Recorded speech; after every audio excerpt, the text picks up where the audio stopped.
It's just like they like the close quarters. They just want to give you a hug, brother. You just want to give you a hug. I just want to give you a brother. Hey, welcome back to Concilium Historica Imperialis 40K Lore series. Today, we will be discussing the Forging, Nova Terra and Terra Regnum, the Age of Apostasy, and the Black Crusades in between. This timeline follows the Age of Rebirth, in which the Imperium reclaiming much of their lost territory following the Horus Heresy. Before we get into all this, though, first of all, please help me. I can't breathe right now. Also, if you like what we do, maybe consider supporting us on Patreon. For only $5 a month, you gain access to our episodes 2 days early, get to view our bonus content, and have a chance to vote on what topics we cover next in this 40K Lore series. We also have a free Discord server for all community everywhere, and anyone who enjoys Warhammer 40K and other things besides. Links for both in the description below. Thanks again for listening and supporting us. It means a lot. Now, how you doing, buddy? Good. Good. Well, I would sincerely hope so, being that it couldn't possibly be another day other than our previous episode recording. No Well, way. yeah, no, we're doing this week to week, guys. I'm not lying. Okay. Yeah, so you're doing fine. Everything's golden. You want to plug anything while we're here? No, I got nothing to plug today. You hear it. He has no aspirations, no ambition. You heard it first here, guys. Okay. Not at all. None at all. Where we last left off, the beheading had occurred, in which Draken Van Gorich, again, not going to say that last name, Grand Master of the Officio Assassinorum, killed off all the High Lords of Terra due to their incompetence during the War of the Beast. This ended in his death in a retaliatory strike from a lone survivor and many Space Marines. This event caused anarchy within the Imperium that would lead to the first time period we will cover today. That of the Forging, or otherwise known as the Golden Age of the Imperium. Now, the Forging began roughly in the middle of the 32nd millennium and lasted until the start of the 35th millennium. Yeah? During this period, the Adeptus Terra brought the most important systems under its direct control. Astropathic choirs were set up on Armageddon, which at this time I believe was still called Olenor. Baka, Macragge, which is the capital of Ultramar, just so you know, and many other worlds, and the discovery among the ruins of the Cana system of standard template constructs, or STC for short, slowed the technological decline of the Imperium that was starting to happen because of the Adeptus Mechanicus and just the natural degradation of society because the light of the Emperor is gone. Now, just like during the Great Crusade, the Imperium expanded its borders, expunged the forces of Chaos and Xenos alike in the galaxy, and subdued many rebel systems. In this time, we also see 3 more, count them, 3 more Black Crusades take place. Don't worry, there's going to be more. In 597 M32, the Second Black Crusade kicks off as Abaddon places a terrible curse upon the worlds of Bellis Corona sector, infusing them with the touch of the warp. Meanwhile, his fleet attacks the sector's Imperial shipyards, destroying dozens of Imperial cruisers being constructed or repaired. Now, before the Imperium can muster its strength to fight back, the despoiler retreats into the Eye of Terror, his work complete. So yeah, you heard that correctly. He came in, destroyed a shipyard, and then fucked off back to the Eye of Terror for some reason. He did. You're going to see that a lot with these Black Crusades leading up to the moment where Cadia falls. And there's a reason for it, but we're not going to discuss it today. In 909 M32, the Third Black Crusade begins when the despoiler sends the demon prince Talamin against the Cadian Gate in a reckless and bloody frontal assault. Now, the demonic horde that follows in Talamin's wake accounts for the destruction of millions of lives and draws in Imperial Guard regiments and Space Marine chapters from across the Segmentum Obscurus. Eventually, the warriors of the Space Wolves manage to send Talamin howling back into the warp. Under the cover of the attack, Abaddon leads a dedicated strike force to desecrate the shrine world of Gerstal, breaking the ancient seal on the Imperial Saint's tomb and destroying his remains while the Imperium's attention is elsewhere. Now, on to the Fourth Black Crusade.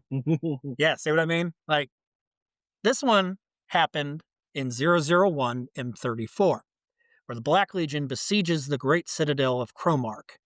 Now, Abaddon leads the charge against the adamantium gates of the famously unbreachable citadel upon the world of Elfinor. Only 1 in 10 of Abaddon's spearhead reach the gates before they are trapped by heavy bolter fire. Utilizing his demon sword Drachnian, the gates of the citadel prove harder than diamond, but they split apart like cordwood before Abaddon's dolorous blow. In an orgy of violence, the traitor legions and their demonic allies fall upon Cromark and his kin, extinguishing their ancient line forever. Let me take a swig here real quick.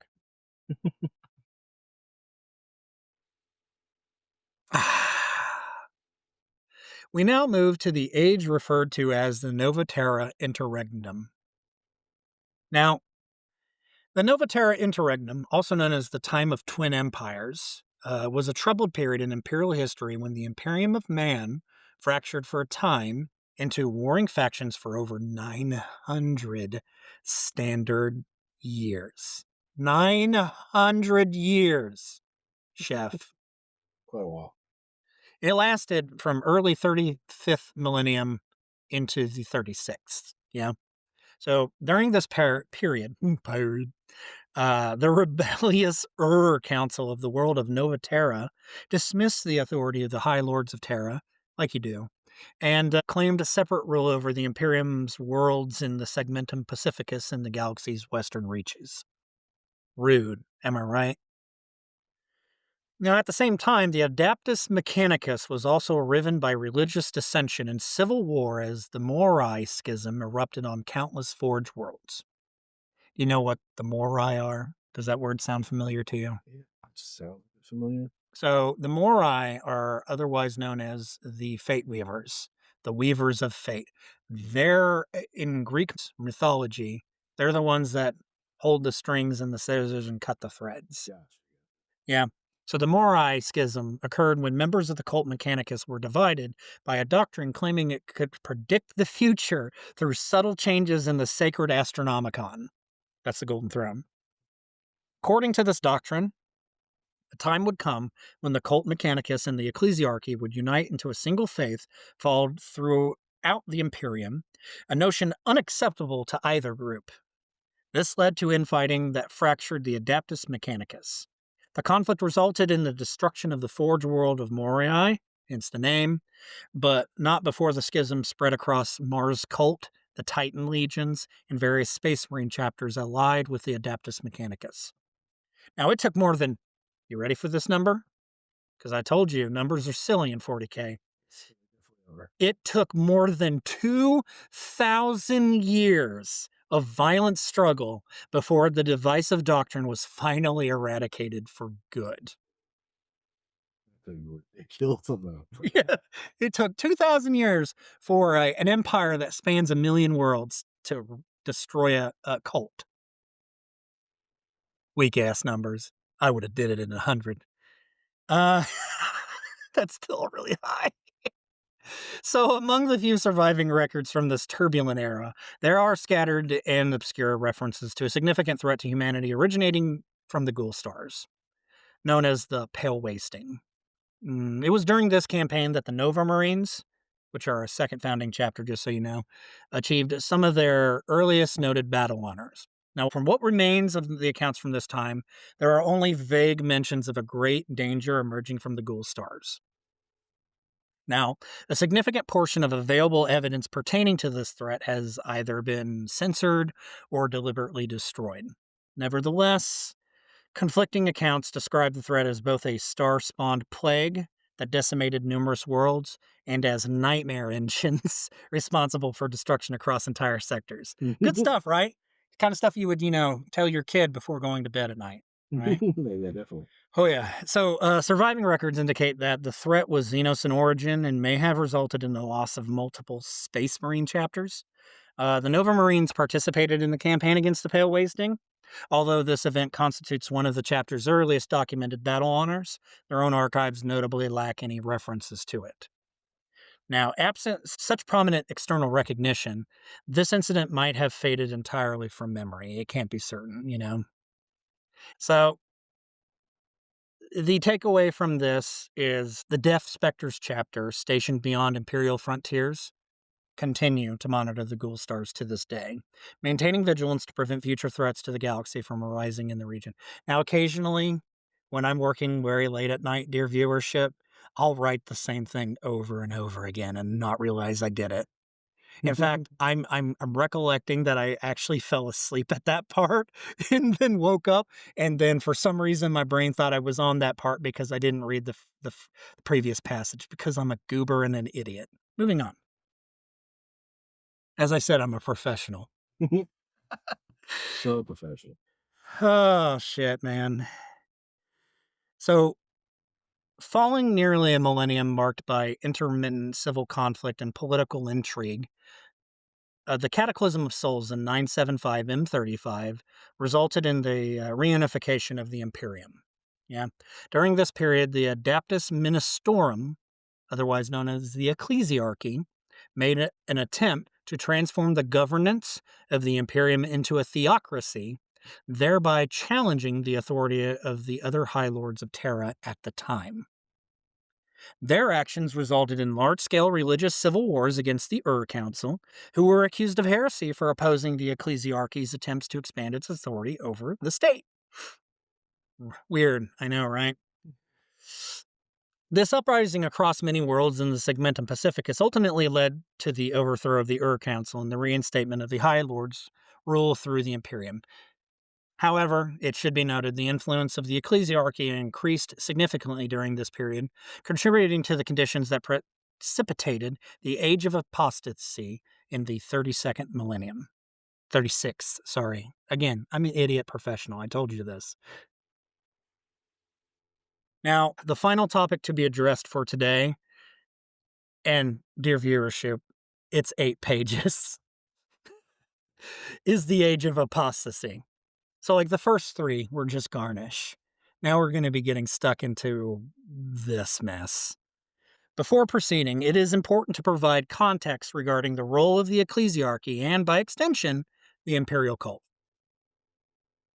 Now, by the 41st millennium, most imperial citizens maintain the belief that the emperor has always been revered as a immortal and omnipotent deity. However, this perception is historically inaccurate. At the inception of the emperor's Great Crusade, there was no ecclesiarchy. Instead, the emperor expressly prohibited organized religion in any form, regarding it as a principal cause of conflict and ignorance, hindering humanity's progress. Well, that What? conflict didn't happen. What? Yes, we have always worshipped him. We are Zul. Okay.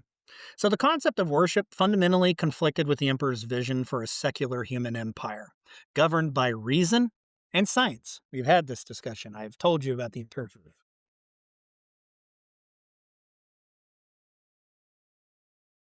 My boy. I think I decided them in the RP that we do. My Jacques, he he's more of believes more into the Imperial truth than anything So else. I'm going to warn you right now. That's heresy. Is he really? Uh-huh. How is It's gone. It doesn't exist anymore. Like, and if you, the only people who know are usually like inquisitors and up, or people who were alive back in that day, like, I don't know, thrown out there, the Lion and Rabute Gilliman. And they still espouse to that idea, but if you, a layman in modern 40K, were to like say all that shit out loud, they would burn you as a heretic. Jesus? Yeah. Yeah. So go ahead. Jock is in good hands. Also, Chamlin will kill your character for that. I better not say it out loud, but Yeah. he would know not. I think the issue of the day is that nobody has been taught that that's a thing. Now remember, it's a grimdark setting where so much has been lost and never recovered, Mm. and everything's all. So there probably will be no realism. There is no way you would. The only way you would come upon that idea is in a wet dream. And the emperor was like, "Hey, first of all, look at these abs. See my gains." I lift. Also, I'm a skeleton now, but you get it. well, he's projecting in your mind. He can I appear like know. whatever he wants to. He's like, "Hey, look at my abs again." Okay, I think that's enough goggling. So there's this thing I espouse to that focuses on science and reason. I know, crazy, right? Also, I'm not a god.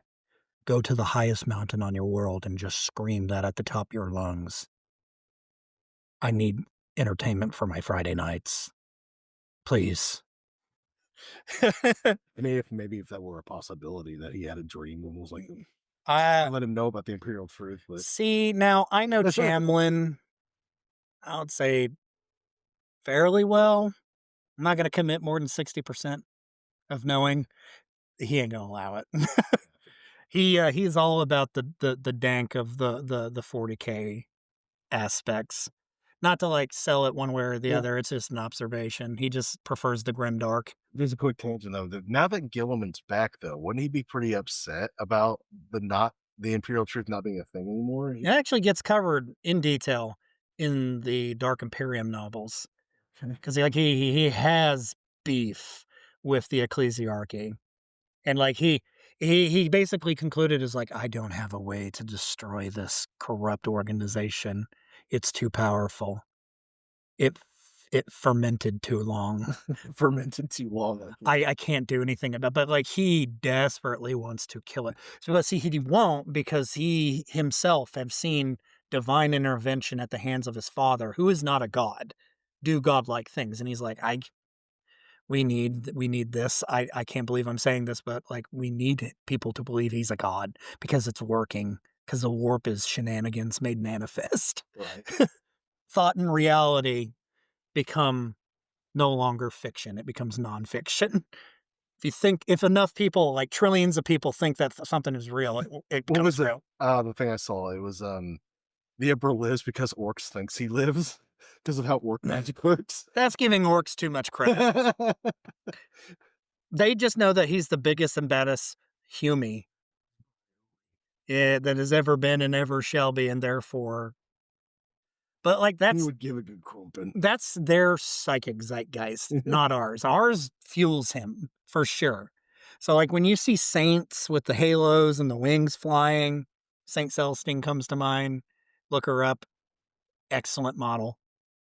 Fucking beautiful model, actually. She is probably just a demon that's being manifested by the Emperor. Mm. That is the pervading theory, but don't say that out loud because that's heresy. That's heresy. Heresy in here. Yeah, I know, right? Oh God, I'm being taken away, guys. No, no, I'm sorry, I didn't mean it.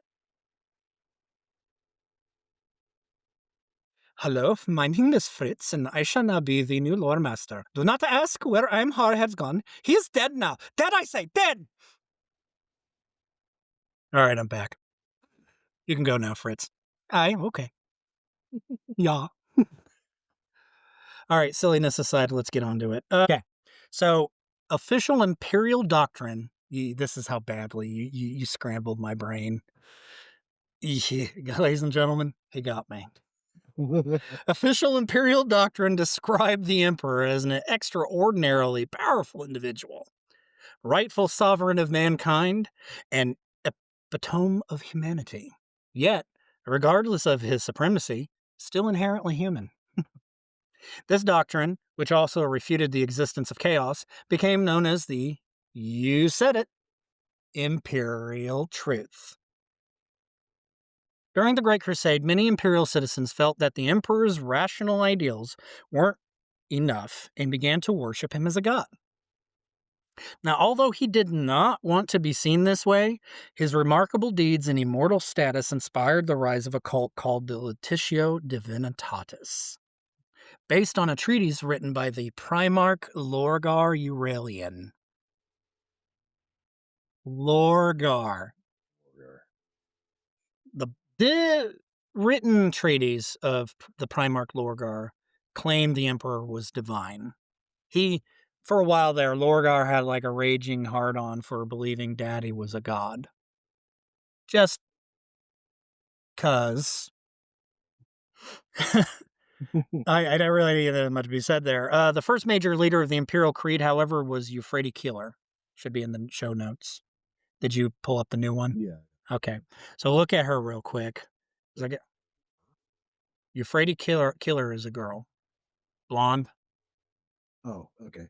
They Like, might, no, I be think it's actually before a I black and white like, still. before I clicked on the image, it was just the image of a bald dude. Like an old bald dude. Like, but he's like and then it's like, "Oh, it's cut off here. Oh, there she is right underneath the cut off." Like, Yeah.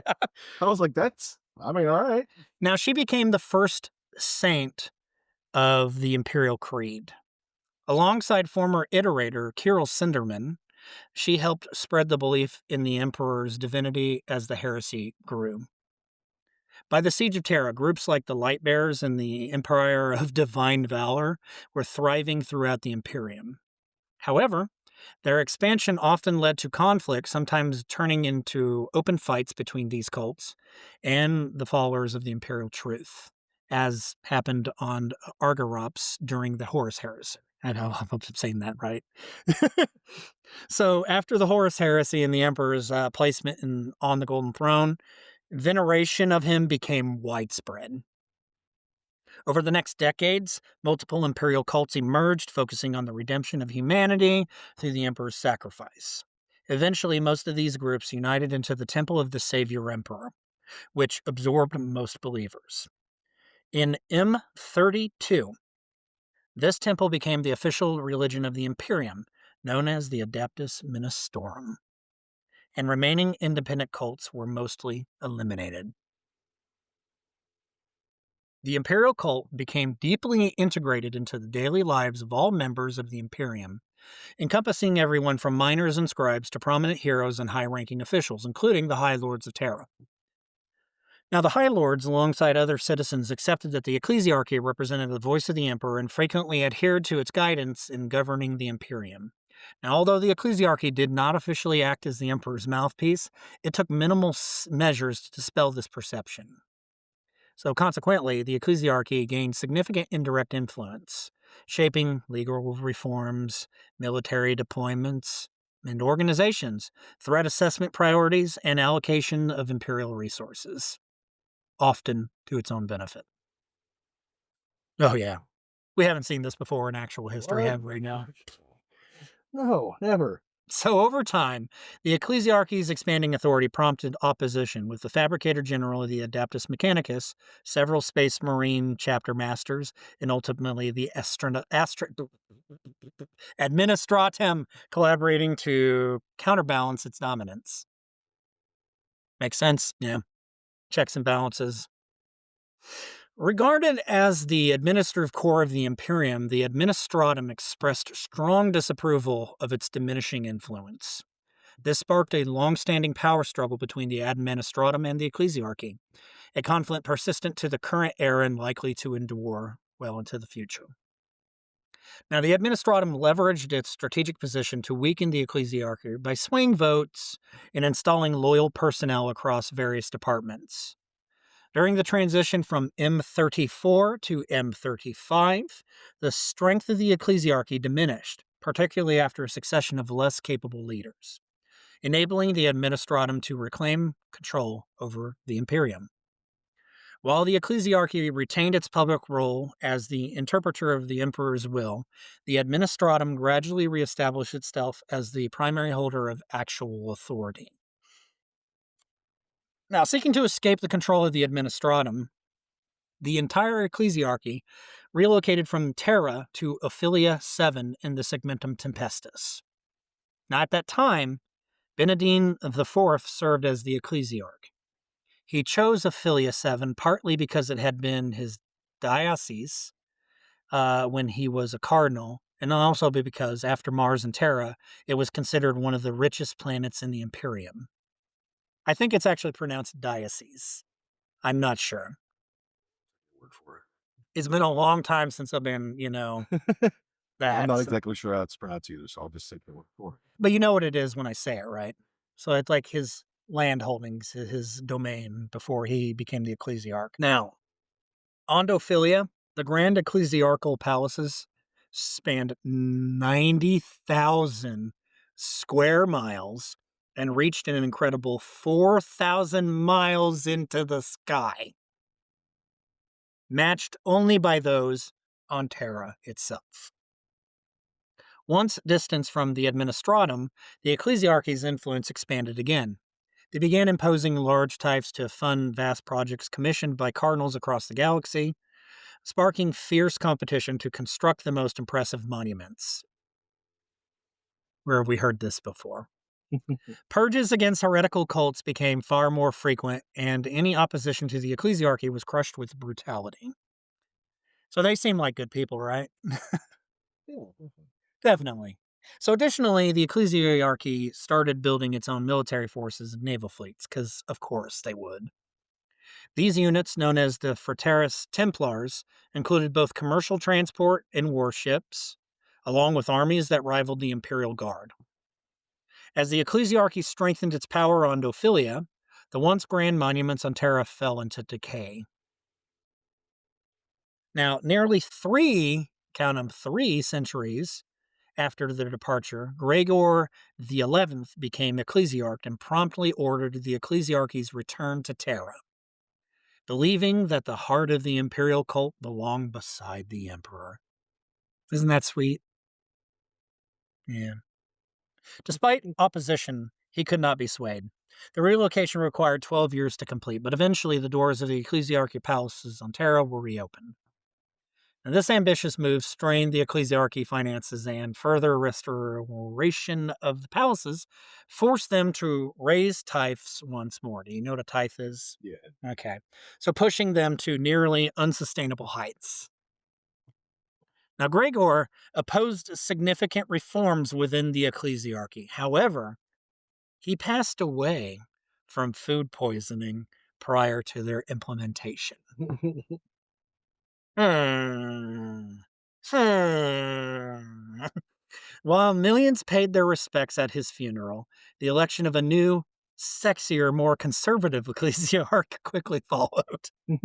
Yeah, sexy and conservative in the same sense. Doesn't really feel right, does it, folks? Ultimately, Gregor's reform efforts had limited impact, as the ecclesiarchy maintained its resistance to change and fostered eternal mechanisms, enabling each new ecclesiarch to primarily serve personal interests. Stop me if it reminds you of any moment in world history, by the way. I'll wait.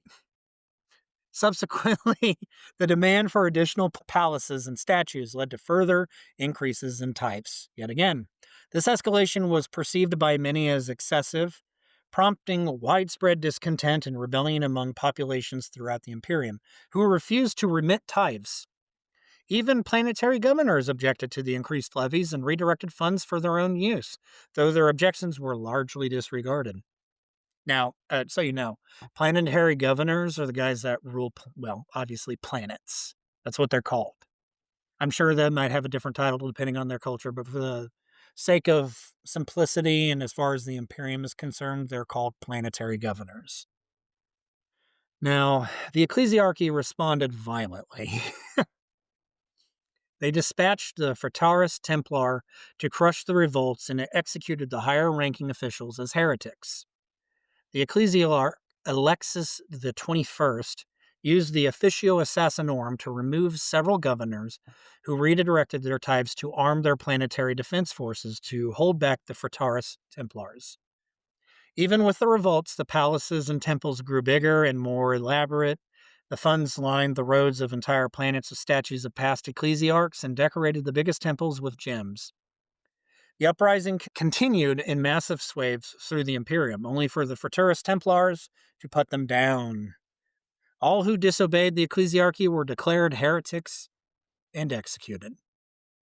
Some questioned the methods used but kept quiet about it, fearing those methods they spoke out against would be used on them. Is that heresy I hear? I didn't hear Yeah, no. no. I ain't heard no battle. Heresy, I meant. Seriously. Yeah. It sounds a lot like heresy. I no, it's not, I swear.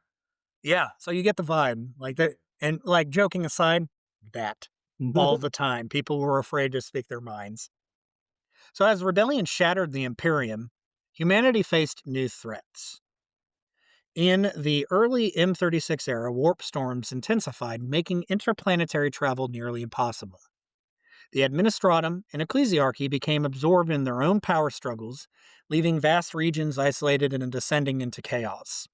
The ecclesiarchy strictly controlled the few remaining accessible planets, enforcing harsh punishments for everyone except the most devout.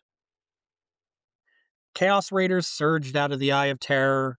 Orc warlords unleashed destruction across the galaxy, and no force could stop them. On cut-off worlds, chaos cults rose up and toppled governments. Many planets struggled simply to endure, and yet, even the most resilient eventually fell.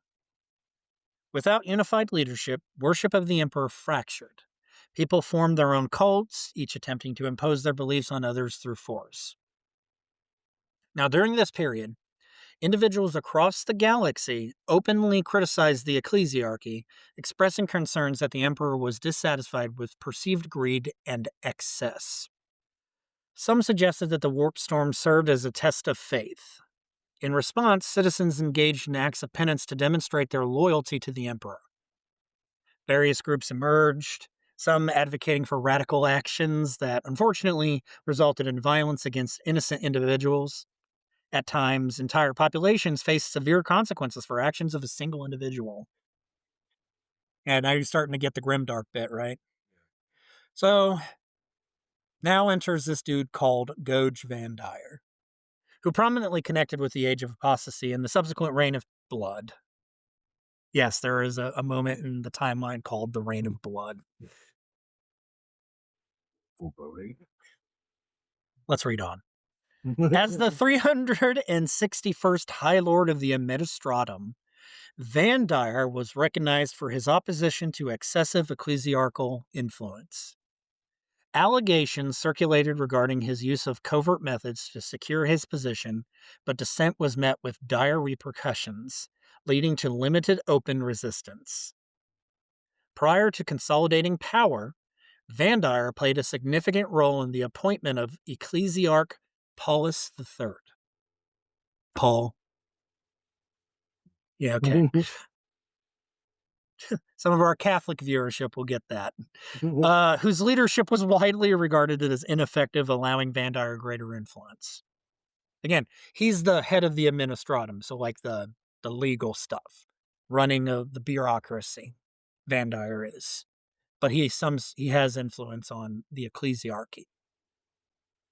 After gaining control of the administratum, Van Dyer strategically worked to diminish the authority of the ecclesiarchy. He led a contingent of Imperial Guard officers into the ecclesiarchal palace, thereby deposing Paulus III through forceful means. Paulus was declared a heretic and subsequently executed. Van Dyer then assumed leadership of both the administratum and the ecclesiarchy, centralizing authority under his direction. Starting to see the... Yeah. Now, the ecclesiarchy was powerless to oppose Van Dyer, weakened and disorganized as they were. Van Dyer removed anyone within the ecclesiarchy who resisted him. The remaining cardinals, who hadn't already escaped, boarded a single ship to flee to Orphilia 7, right? Yeah. Hoping to evade Van Dyer's reach. Unfortunately, as their vessel entered the warp, it was swallowed by a massive warp storm and never seen again. Van Dyer used this event to claim that their deaths were the Emperor's will, justifying his own leadership of Imperial faith. He then appointed his own cardinals, choosing individuals ranging from easily manipulated fools to highly intelligent yet ruthless followers, ensuring complete control over both major institutions of the Imperium. You know, seems to be going well, right? Yeah. Just a little bit. So as time went by, it became increasingly clear that Van Dyer was insane. A little bit. He was a paranoid megalomaniac who saw traitors and conspiracy everywhere. His mind was twisted in every way, and he enjoyed personally torturing people, declaring to onlookers that he was purging their souls for the Emperor. He had his every word recorded for posterity, and had a long trail of scribes whose job was to note anything he said and to note any particularly ingenious torture methods he developed. And Chaos did not claim this guy? He performed his tortures in the underground catacombs of the ecclesiarchal palace. I don't know, did they? You tell me. It sounds like they're like, "Hey, buddy, like what you're doing there." Um, yeah, twist that knot more.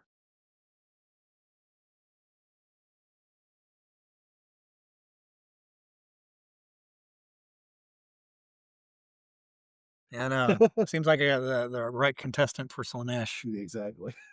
Yeah, I think, like, because he was mad, Slanesh wasn't about it. He's like, oh, he's not doing this deliberately. He doesn't know no better. Bless his heart. Which is sad because we're laughing about fictional people being tortured. Yeah. Find the reason why it's funny, or seriously not funny. More. Um. So his mood was particularly volatile, and he would swing from laughing one moment to murder the next. He would often fall into a trance like state during which, according to him, he was receiving the words of the Emperor, although he was mumbling arguments with himself and occasionally shouting out loud for no reason. These periods were often followed by bouts of excessive violence. Possibly in these trances, he was rehearsing his torture methods, and his random screams were those of his victims. Who's to say? He had a huge map of the galaxy plotting the up to date warp storm movements so that whenever a new planet was revealed, he could send out a fleet to reinstate his will. You know, it's not bad enough that he was an insane megalomaniac that was minted in the mind, but he also was proactive. Dangerous combination. So, there were those under his command who would obey his every whim, including bombarding the hive world of Kalina 7 without reason. He also ordered them to invade the farmlands of Boris Minor, enslave every female child under 12 years of age, and melt the ice caps of Jana with the orbital defense cannons, drowning nearly 4 million people. I know. Mad. He's off his rocker. Well, he's mad with power. Have you tried going mad without power? You can't do it. It doesn't make any It sense. doesn't work. It doesn't work. You have to have the power. It's crucial. All of his orders were meticulously recorded, as I have stated, for posterity, including the deaths of millions. He would dictate long speeches bemoaning the state of the Imperium and demanding justice. His governance also influenced the structure of the Imperium's military forces. Within the Imperial Navy, it became an accepted, though troubling, practice for officers to eliminate their superiors in order to expedite advancement. Oh, yeah, he's a pill. Vandar maintained an extensive network of informants who alerted him to the existence of cults beyond his oversight. Among these was a relatively small sect of approximately 500 members on the lesser known agri world of San Leor. Now, Vandar was displeased that individuals were venerating the Emperor outside of his authority. However, as he learned more, his interest in this group grew. Known as the Daughters of the Emperor, the sect was exclusively female and dedicated themselves to the Emperor's worship through the pursuit of personal purity. The members rigorously studied martial disciplines and continuously refined their skills over their lifetimes. Recognizing a potential opportunity, Vandar remained discreet regarding his intentions. He subsequently ordered a ship prepared and announced a forthcoming visit to the planet. He took with him almost 100 soldiers and servants to San Leor. Now, the mile-long procession weaved its way to the Temple of the Daughters of the Emperor as Vandar agents moved ahead of him, forcing the population to line the streets and show respect. I mean, come on. He's like, I don't have a crowd. Make a crowd. It's going to be a great military parade. It's gonna be huge. It's gonna be perfect. No one shows. Yeah, okay. Moving on. Those who resisted were executed as heretics, no matter whether they were or not. Even newly born babes and the aged were forced to go. The crowd were supplied with laurels and gifts to present to Vandar at gunpoint. Holovids of the proceedings were sent across the galaxy as propaganda to the masses. He's checking all the boxes, right? It's like maniacal leader in love with his own legend, check. Forces people to do stuff against their will, check. Forcibly relocates people to admire and then probably dispose of. Check. Sound familiar? Moving on. When Vandire reached the temple, he found the gates barred against him and was informed by a young daughter that he was not recognized by the cult. His servants, knowing Vandire's temper, believed they were all doomed. But Vandire had expected this and ordered them to witness an example of the strength of the Emperor in him. With a small bodyguard, Vandire entered the temple and clutched his rosarius while kneeling at the Emperor, praying for protection. He then stood and ordered one of his guards to shoot him. The officer refused at first, unwilling to endanger himself, but Vandire persuaded him that he had the Emperor's protection. The officer loaded his last pistol and shot Vandire in the chest. Now, what would have been funny at this point is if Vandire actually died in this moment. Unfortunately, much more darkness happens after this. Of course. There was a blinding flash of light, and when it faded, Vandire was still standing, unhurt. As one of the warriors in the temple fell on their knees to him, just like in an adoration. They're like, oh, because they think it's a miracle. Later, Vandire boasted to his scribes that he assumed the daughters would not have heard of a rosarius and the conversion field it created. It's like, so it has a field that protects the wearer. It's like a little amulet you can wear. So So he faked a miracle, basically. he did, because he's a piece of shit. So the daughters pledged their loyalty to Vandire, who subsequently appointed them as the ecclesiarchal bodyguards and brought them to Terra. Thereafter, they served as Vandire's personal protectors and closest associates, adopting the title Brides of the Emperor. Under his direction, they received training from elite Imperial Guard soldiers and were equipped with advanced weaponry. Their commitment to Vandire quickly became renowned across the Imperium, and they fulfilled any directive assigned by their lord without hesitation. In addition to their role as bodyguards, the brides functioned as companions and attendants to Vandire. They ensured his meals were safe, provided care during illness, and attended to his physical needs, and offered entertainment through singing, dancing, and other specialized skills. Listen, viewership, this guy's gross. If it wasn't obvious, he is sickeningly gross, and I'm not going to spell it out for you, but like, yeah, he's a piece of shit. He definitely is. Despite these responsibilities, they maintained their proficiency as formidable combatants.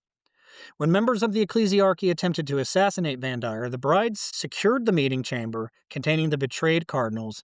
After 1 hour, they departed with the executed cardinals' heads, like in a fucking pile. They were bad bitches, you know what I'm saying? Respect. Now, the reign of Vandire lasted for 70 years, during which time the Imperium experienced considerable decline. I wonder why. He seems like a glorious leader if I've ever heard of. The resources of the ecclesiarchy were allocated to fulfill Vandire's directives, including the construction of large monuments dedicated to the empire and to himself. Vandire's focus on external affairs resulted in neglect of internal structures. While other planets saw new spires built, the palaces on Terra deteriorated yet again, with entire wings collapsing due to age and lack of maintenance. Audience chambers became neglected, with chandeliers and incense burners extinguished and dust accumulating to significant depths. Holy relics suffered from disrepair, and tapestries and carpets were damaged by pests, Tastes good. Occasionally, signs of vigilance persisted, but overall the environment remained dark and unkept due to dirty windows. Rain sometimes restored light to the rooms, but this would prompt Vandire to isolate himself for extended periods of time, because the light be bright. He frequently experienced restless sleep, and his physical health deteriorated rapidly, requiring regular administration of medication. Records kept by his scribes indicate that Vandire developed an increasing apprehension toward life during his later years. At this juncture, a young agent arrived on Terra with evident apprehension, carrying a report from the remote world of Dimimar. While the contents were cause for concern, Vandire responded with intense anger, as Dimamar had accused him of betraying humanity. The name Sebastian Thor began to circulate widely throughout the Segmentum Obscurus. The origin of this individual remained unknown, leading to extensive debate among the High Lords for over a month regarding an appropriate course of action. Vandire became increasingly withdrawn, often observed seated on the velvet throne in the council chamber, accompanied by his bride bodyguards. And so within 3 months, 80 planets had joined the Confederation of Light, leaving only the authority of the Fraterus Templars to maintain stability elsewhere. The most reliable members of the Templar Fraterus were subsequently tasked with the destruction of Dimamar. Shortly after the war fleet departed Clax and entered the warp, it encountered destruction due to a massive warp storm. Sound familiar? The final communication from the astropath described arcs of white energy disintegrating both vessels and personnel. Since that time, the Clax system has been isolated due to what is now referred to as the Storm of the Emperor's Wrath. And just so you know, when warp energy comes in white or gold, it's the Emperor. Maybe he was tired with Vandire. Who knows? Following the loss of a significant fleet, Segmentum Obscurus descended into widespread rebellion. The cardinal palaces were seized, resulting in the destruction of their ornate decorations. There was considerable uncertainty regarding Thor's identity, with some speculating that he might be a demonic figure. However, Thor was an individual born in Diminar Scola Progenium habitat. Yeah, that's a lot, right? Yeah. He asserted that he experienced visions from the Emperor, cautioning that humanity was in decline. Thor possessed exceptional eloquence and charisma, enabling him to connect profoundly with his audience. Now, thousands soon traveled to attend Thor's speeches and sermons, subsequently disseminating his message further. Governor Gaius Welkinen of Dimamar, greatly impressed, placed the regional army under Thor's leadership. So this random demigod, he's like, here's a planetary army. This led to a period of significant unrest. Much of the Segmentum Obscurus was overtaken, and numerous agents loyal to Vandire were identified and expelled. Now, despite these developments, Vandire remained aware that Thor's forces had grown to at least 5 million and were gradually advancing towards Terra. Numerous accounts detail his journey to Terra. As he traveled from planet to planet, most worlds expressed allegiance to him, largely owing to his effective oratory skills. Despite the ongoing warp storms across the galaxy, Thor's fleet experienced no impediment in its movements. It was weird, yeah. The Paternova of the navigators conferred upon him the title Abstracta Preomnis, signifying Master of the Warp. Subsequently, Thor was widely regarded as an eminent figure throughout distant regions of the galaxy. Following the destruction of the Fraterus Templar, the ecclesiarchy had limited ability to intervene. However, resistance persisted from cardinals and confessors until their communities were ultimately assimilated into the Confederation of Light. Now, consequently, a substantial movement arose against Vandire, who, having exceeded the limits of tolerance, now faced opposition unified under Thor's leadership. The High Lords and Vandire had yet to receive the most troubling news. They eventually discovered that the Space Marines, like all of them, and Adeptus Mechanicus were cut off due to problems with warp travel, turning their worlds into strongholds of the old faith that shielded people from Vandire's invasions. So that isolation's starting to bite them in the butt. Now, many chapter masters openly supported the Confederation of Light, and the Adeptus Mechanicus demanded the High Lords hold Vandire accountable as a traitor.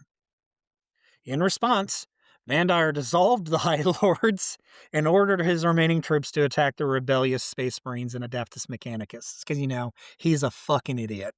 Yeah, that's gonna go well. He is the Senate chef, right? He holds unlimited power. Stew it. However, many of Vandire's officers refused and were executed as heretics, being replaced by more loyal followers. By then, Vandire's deception was exposed. Gaspeth Haydek, oh God, this name is hard. Okay, Gastef Haydatrix, fabricator general of the Adeptus Mechanicus, commanded his Martian tech guard to deploy to Terra, joined soon after by Imperial Fists, Firehawks, Soul Drinkers, and Black Templar units. All of these are Adeptus Astartes, by the way. Although Vandire allowed portions of the ecclesiarchal palace to fall into disrepair, the central chamber maintained a highly fortified stronghold. Displays depicting the Horus heresy were arranged, this time portraying the heretics as those within the palace. The Adeptus Mechanicus utilized their large artillery to bombard the walls, while the Brides of the Emperor, numbering approximately 10,000 strong, mounted a resolute defense. Ultimately, however, the most significant threat emerged from within. One organization, the Adeptus Custodes, had deliberately distanced themselves from the actions of Vandire and the High Lords, despite being integral to his domain. The Custodes continued to safeguard the Emperor's body, maintaining isolation for security purposes. It was not until the Space Marines and Adeptus Mechanicus advanced onto the Imperial Palace that the Custodes became fully aware of Vandire's betrayal. Don't know why, but that's just how the story goes. Subsequently, they held confidential discussions with Space Marine leaders, advising them to persist in their assault while pledging to support as circumstances permitted. The Adeptus Custodes encountered minimal resistance. Of course they did. Oh God, they're so terrifying. Custodians, of course they did. As their comprehensive knowledge of every route and concealed passage within the structure enabled a select group, commanded by Longinus of the Companions, so he's like a Custodes, to infiltrate the palace and emerge near Vandire's inner sanctum. There, the Centaurian engaged with a contingent of the Brides of the Emperor, seeking to demonstrate that their allegiance was misplaced and did not serve the true interests of the Imperium. Despite his efforts, the Brides remained unconvinced, prompting the Centaurian to consider alternative approaches. He ultimately devised a strategy whereby he left his men as hostages and escorted the leader of the Brides into the subterranean tunnels beneath the palace. While there is no official documentation regarding the specifics of their encounter, it is widely believed that he brought her before the golden throne of the Emperor, where she is thought to have come to recognize the reality of the situation. Historical records confirm that after this event, the leader of the Brides personally executed the traitor Vandire, whose last words were, and I quote, "I'm too busy to die." I'm too busy to die. Yeah. The Age of Apostasy ended with Lord Vandire's death, but unrest in the Imperium persisted for centuries after. Now, there are a couple key changes that happened in the aftermath that I'm just going to rattle off for you because they're largely inconsequential, but facts need to be laid out. So, number one, the Sebastian Thor was acquitted of treason that was thrown against him by Vandire and his cronies, and then was appointed the ecclesiarch. So he's now the big Papa Pope. Two, the ecclesiarchy was banned from having men under arms.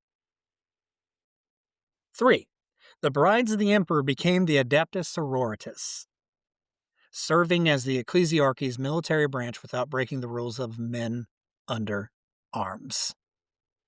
See what they did there? Gonna get you with the legal. You didn't say woman. Stupid. 4. Sebastian Thor established the Holy Synod of Terra. And finally, 5. The Wars of Vindication occurred within the Officio Assassinorum immediately after the weird vacuum was created. As they do. Now, Chef, that was the entire lore of the Age of Apostasy. Please don't make me do this again. I will not make you do that. That was a lot. Oh my God, it was a lot. I had to pull from so many sources just to get this shit. My dude, oh, it hurt my soul so much. Cause like you, I'm not really into, like, the religious stuff of, like, fan fiction or fiction in general. And, like, to be fair, it's worth knowing so you can understand the context building up to the Reign of Blood, and thus the Age of Apostasy as a whole. Because without this, we wouldn't have gotten the reformations that we did in order to, like, create the checks and balances that lead into the modern timeline itself. Yeah. Complicated way of saying that this suffering we're enduring has purpose later. So, with that in mind, thoughts? No, it's just nice to learn, like, okay, that's how the Adeptus Sororitas began. Glad, oh boy, got his in the end. Yeah, Too busy to die. Shouldn't yeah. I'll bore you with the names and details of the sororitas, the brides as they would And been I could known. definitely see the custodian's guy taking her to the just actually going through him like, there he is. Like, Well, I mean, like, a little bit more about that. Some people theorize, not that we have any type of evidence to prove that this happened at all, because there is canon lore stating that the emperor cannot talk to people's minds because he will shatter them yeah. if he does. I digress. The theory is that he actually talked to her. He's like, "Hey, first of all, big fan. Look at those glutes. I can tell you lift. Respect. Also, look at my abs." Welcome to the Church of the Soul. Shut up, that's not canon. Or the Church of the Black Clock is not canon either. Those are both made. I don't have time for context. We got up to some silly shenanigans in TTRPGs, including 40K, including the Church of the Swole and the Church of the Black Clock. Which, if you know the reference, good. If not, sound out in the comments. Guess. I wish to be entertained, mortals. So, yeah, man, that's how the Adaptus Sororitas came into being. Sisters of Battle. This is Yeah, they're dope. I like. perfection. They're extreme. I think the only reason why I believe that the theory that the Emperor spoke directly into her mind and she didn't get shattered is precisely how strong her faith is in him. I really think she was fortified by her faith and how 40K logic works Oh, yeah. with faith That and the shit's warp, that she was completely fine, and she actually did hear he's like, "Listen, this guy doesn't represent me. Shoot him, please shoot him, shoot him, shoot him, shoot him, shoot him, shoot him! Also scratch my balls, please!" I can't move. I got the hell of an itch on my right Yeah. ass cheek. You know, there has to be a custodian guard, like, who is like Brother Agrius, and his entire job is to scratch his balls. Or just give him a Is this like, like Brother Agnes. "What? You must instigate the hourly scratching just in case our lord and master is itchy and we don't know." All right. That's what he says that to Pharaoh and the emperor would talk to him like, hey.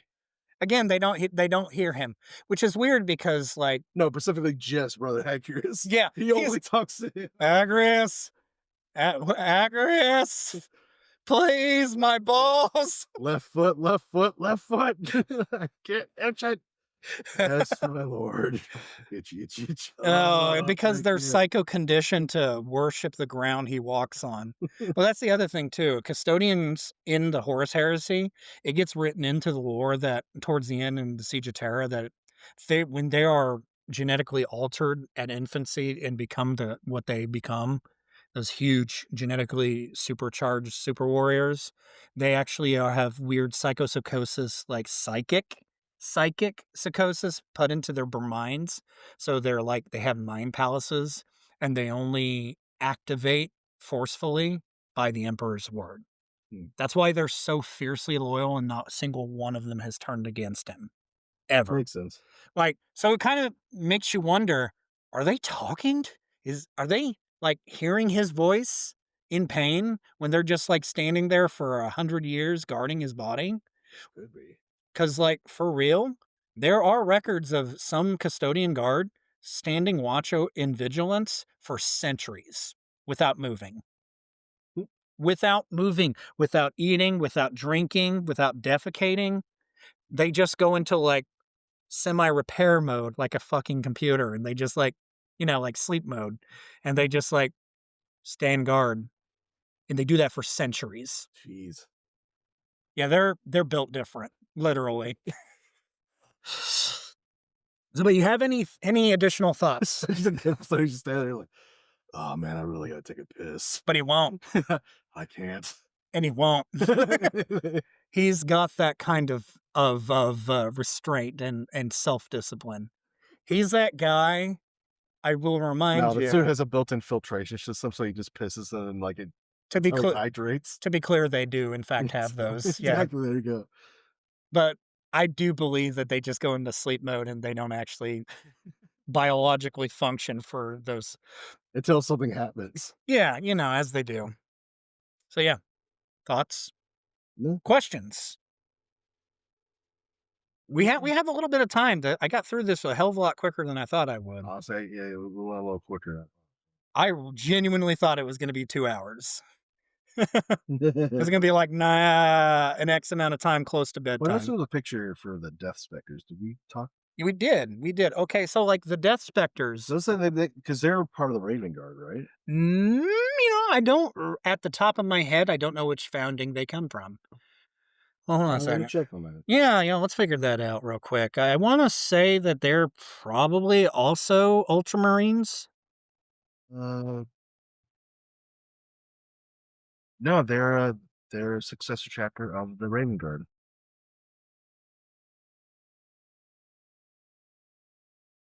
Hmm, I suppose that would make a little bit of sense. Yeah, no, I'll be damned. Raven Guard. Yeah, that makes sense, knowing, like, how their tactics are. Yeah. Also, just that region, the Ghoul Stars, it seems to be, like, where a lot of, like, Raven Guard successors are, including the Carcharodon Astra, or the Space Sharks, which are so cool. They're very good. I like them. They got novels, they're pretty Yeah, cool. exactly. When I was looking into the Raven Guard, I know I was like, there was a couple, like, I was like, well, let me check out what kind of sub factions are in the Raven Guard. Uh, Death Specters were what did look at. And then they were like, what were the other ones? The Knights of the Raven. yeah, it's pretty cool. I like that. Those were pretty mean guys. Because apparently they actually got in a fight with another chapter, and some Ultramarines had to show up and be like, "Hey, knock that shit out! Fought, and because you fought your brothers, you're gonna go fight Tyranids now." Oh, Okay. kicks a rock. I don't wanna fight Tyranids. They're gonna eat our chapter. But apparently they're pretty successful against fighting that those bugs. So. I mean, it would make sense that the guerrilla warfare chapters do good at fighting the bugs, Right. because, like, fighting the bugs directly is, like, the worst fucking thing you could do. It's like, it's a catch and release tactic against that kinda swarm army, you know? You don't fight toe to toe against a swarm army. You lead them into ravines and shoot them from afar and then retreat. But, Oh, that's why they got in a fight with.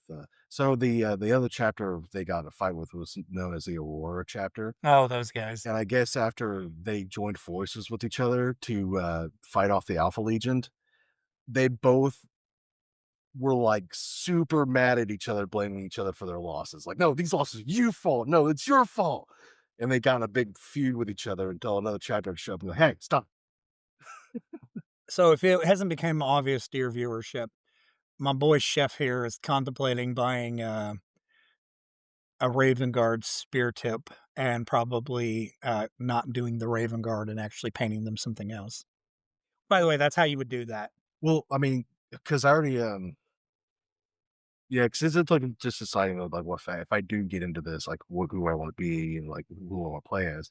Because I know faction of the salamanders I had looked at was called the Covenant of Fire. Oh, yeah, There's an armors is orange.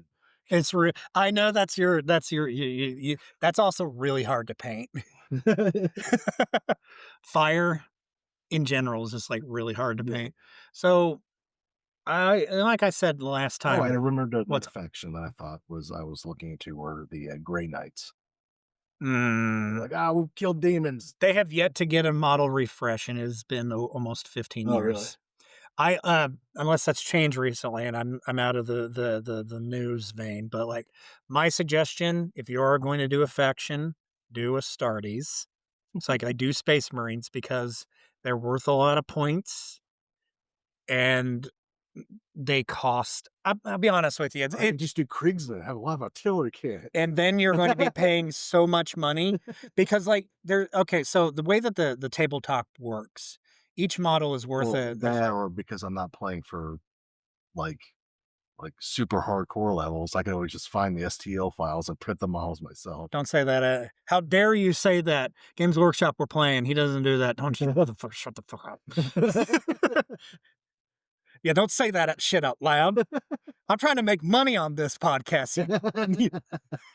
Joking, joking. He's joking. He will probably buy us well, do what I suggested. Look at the spear tip box and then find the separate model that just, like, strikes your fancy and just, like, buy piecemeal.